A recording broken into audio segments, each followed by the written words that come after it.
I think this is a capitulation by the US president, who's maintained all along that the government would not reopen unless he was given funds for the border wall he so dearly wants with Mexico.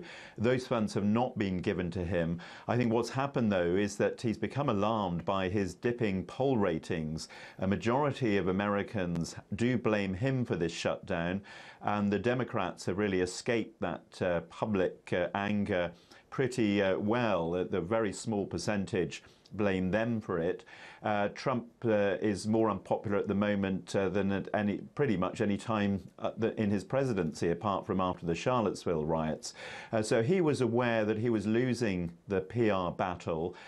So although this is being painted as a victory or as a compromise, I think really he's been forced into it. The question is, how will this develop now? Because as you've been hearing, he's still insisting that the wall is needed for border security. He actually said in that clip you played that everyone now agrees with him on this. I'm not sure that's the case. I think the Democrats are likely to hold firm during this consultation period. They're certainly prepared to allocate more funds for border security in general, but they've been opposed to the idea of a physical barrier from the start of this, and there doesn't seem to be any reason why they would change that approach now, given that President Trump has changed his notions. So, John, the government has been reopened, and Trump says he will shut the government down again in 3 weeks if the deal isn't reached. So what can we expect to happen in 3 weeks?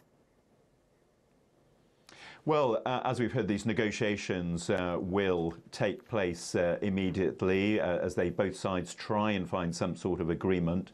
If an agreement isn't reached, which is acceptable to Donald Trump, I don't think he would take the risk of shutting down the government again. It just hasn't worked for him. As I've been saying, in the court of public opinion, he's been roundly defeated on this one. What he may do, though, is declare a national emergency. This would give him the powers to divert funds from, in particular, the Defense Department. Those funds could be used to build the wall. That would be open to immediate legal challenge, but it would get him around this dilemma of having to shut the government with all the problems that has caused and all the negative reaction that he personally has had from that. But it would be a high-stakes strategy. It would obviously be best for all concerned if some sort of agreement could be reached.